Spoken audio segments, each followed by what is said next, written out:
የእናት ዱዓ መቼም ቢሆን ኤክስፓየር ዴት የለውም። ብትሞትብህ እንኳ ከዛሬ ስንት ዓመት በፊት ያደረገችልህ ዱዓ በረከት ሆኖ ቆመህ እንድትሄድ ያደርግሃል። ትንሽ አድርገህላት ብዙ የምትመርቅህ እናት ብቻ ናት። ጠቅላዩስ ቢሆኑ በእናቴ ምርቃት ነው እዚህ የደረስኩት ብለውን የለ። እናትህ ስትመርቅህ አትቆም፣ አትሳቅ፣ አትናቅ፣ አታላግጥ። ጎንበስ ብለህ ተናንሰህ ተንበርክከህ ተመስጠህ ተቀበል። መሬት ሳይደርስ አየር ላይ እፈስ። ምርቃትን ከሚወዱት አንዱ ነኝ። እብድ ራሱ ሲመርቀኝ ቶሎ አሜን እላለሁ። ወዳጆቼ ስጋታችሁ ይወገድ፣ ሓጃችሁ ይሙላ። እስቲ ዱዓ አድርጉ ትል ነበር እታለም አላህ ይዘንላትና። ውድ እናት ነበረች። ምን ያረጋል ታዲያ እሷም ሞተች። ሌሎች ሰዎች እንደ ሞቱት ሁሉ ሞተች። ከሰው በልጦ ከሰው እኩል መሞት ያሳዝናል። ሌሎች በተቀበሩበት አፈርም ተቀበረች። ከሰው ልዩ ተሆኖ በሰው አቀባበር መቀበር ቅር ይላል። አላህ መቃብሯን ብርሃን መቀመጫዋን ጀነት ያድርገው። ታለም አፌን ከፍቼ የማዳምጣት አስታዋሽ እናቴ ነበረች። ወንድ ይሁን ሴት ትልቅ ሰው አጠገብ መቀመጥ ትርፉ ብዙ ነው። በተለይ የአላህ ሰው ሲሆን ትልቅ ሰው ትልቅ የህይወት ካዝና ነው። ምድር ላይ ካሳለፈው ረጅም ህይወቱ ዱንያን ለመጋፈጥ ስንቅና ትጥቅ የሚሆንህን ብዙ ነገር ያካፍልሃል። ሞት ለሁሉ እኩል የሆነ ክስተት ነው። ጥሩ ነው ብሎ ዱንያ ላይ የተወውም ሆነ የሚተወው አንድም ሰው የለም። ሞት ምርጦች የተባሉትን ሁሉ ጨክኖ ወስዷል። ምርጡን መርጦ የሚተው ቢሆን ኖሮ ተወዳጃችን የአላህ መልእክተኛ ዓለይሂ ሰላቱ ወሰላም በቀሩልን ነበር። ምድር ላይ የደረሱብን መከራዎች ሁሉ ከእርሳቸው ሞት አንጻር ምንም ናቸው። በእርሳቸው ሞት በርግጥም ብዙ ተጎድተናል። አላህን የማያወሳ ነገሮችን የማያስተነትን ዝም ብሎ የሚኖር ፈዛዛ ሰው አትወድም እታለም። እዲያ የማይረባ ትለዋለች። የዱዓ ሰው ናት ይላታል የሰፈሩ ሰው ሁላ። መጥፎ ሰው ስታይ፣ መጥፎ ነገር ስታይ፣ መጥፎ አስተሳሰብ ስታይ፣ መጥፎ መሪ ስታይ፣ መጥፎ ባለስልጣን ስታይ፣ መጥፎ ትውልድ ስታይ፣ መጥፎ ህልም ስታይ፣ መጥፎ ሁኔታ ስታይ ሌላ ምንም ነገር አትናገርም። እስቲ ዱዓ አድርጉ ትላለች ተጨንቃ ተጠባ። ይኸው ብቻ ነው ጥያቄዋ። እርጥብ ናት፣ ቀልቧ እርጥብ ነው፣ እጇ እርጥብ ነው፣ ሐያቷ እርጥብ ነው፣ ንግግሯ እርጥብ ነው።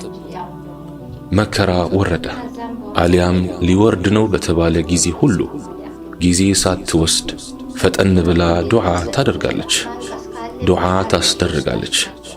ለዱዓ የምትሰስተው ነገር የለም። ለዱዓ ብላ ታርዳለች፣ ለዱዓ ብላ ዳቦ ትደፋለች፣ ለዱዓ ብላ ሰደቃ። ወደ ቤት መጣ።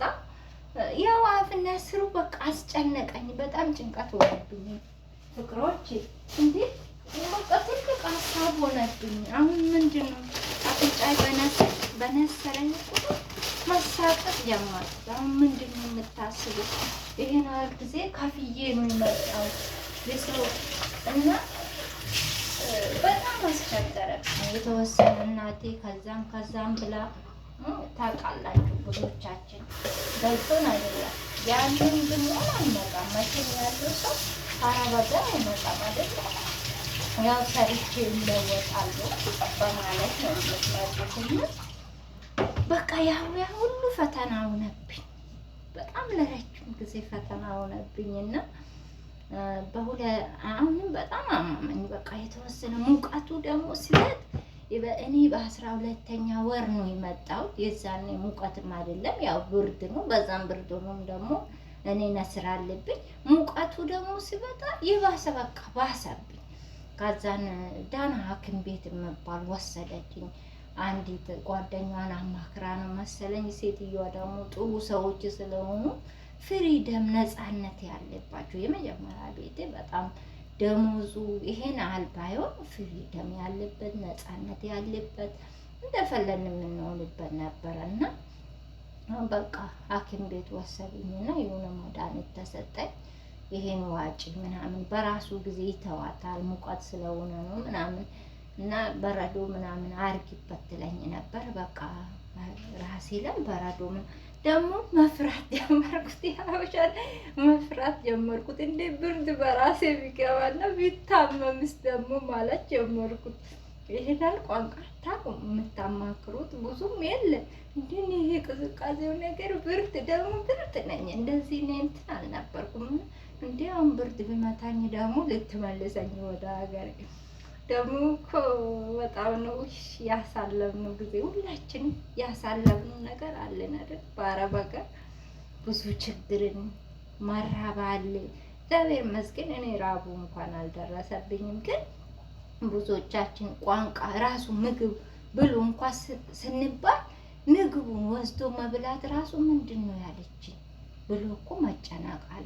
ዝም ብላችሁ አንስታችሁ እንትን አትበሉም እና ሰርተሽ ብዬ ስትባይ ራሱ ከአንቺ ጋር ኢትዮጵያ ሰራተኛ ከሌለች ምን እንዳለች ሴትዮ ራሱ አይገባናልን አይገባንም።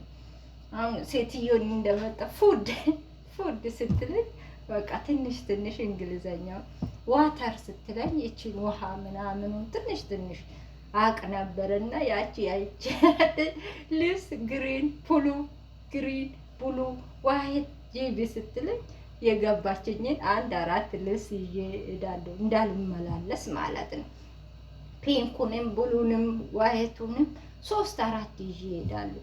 የፈለጋችሁን ታለብሱ። 10 ጊዜ በቃ ፎቅ ነው ታቾና ነው እንግዲህ እሷ አንጭም ልብስ በቃ በዛ አድርጌ ምን ማድረግ ጀመርኩ።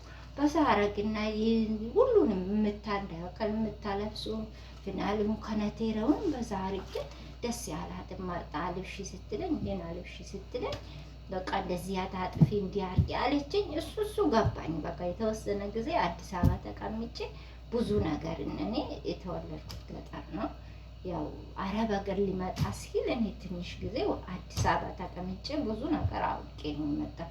ያው ይለያያል ቢሆንም ልብስ እንዴት እንደምታጠብ ምን እንደምን የዛን ጊዜ ደግሞ እኔ በድላላ ስለመጣሁት ይሄ ማማር ምናምን የለም። ምንም አልተማርኩም።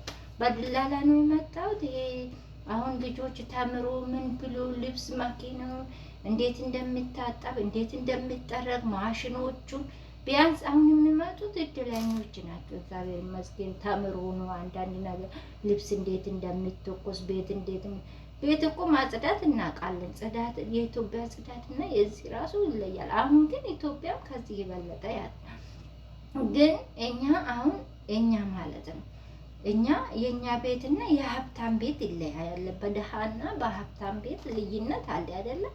ሀብታም ቤት የሶፋ አቀማመጥ የምን አሁን እግዚአብሔር ይመስገን እኛ እንደ አቅማችን ሶፋም ሊኖረን ይችላል። እሱ ችግር የለም። ነገር ግን እኛ የምናውቀው ጽዳትና እዚህ በጣም ዲፍረንት አለ። በጣም ለምን እኛ ያየሁንና እዛ አሁን ተምሮ ነው የሚመጡት። ምኑን ይሄ መስታር ስፕሪንጉ ምኑን ፎጣው እኛ ስንመጣ ካሳላ ውስጥ እንኳን ልብስ እንዴት እንደምደረግ አናውቅም። እውነት ለመናገርና እዚህ አረብ ሀገር ኩዌት የነበረኝ ትዝታ ማረምን ነው የምላችሁ። በጣም ያዘንኩበት፣ ያለቀስኩበት፣ የተደሰትኩበት ጊዜ ነበር። መቼም ማረሳ የተከፋውበትን ቀን መቼም ማረሳ እና የአባቴ ሞት የሰማሁት ቀን በጣም የከፋኝ ቀን። እውነቴን ነው የምላችሁ። የአባታችሁ ሞት የቤተሰቦቻችን ሞት በሰው ሀገር ሆናችሁ በተለይ አትስሙ። እውነት መሬትና ሰማው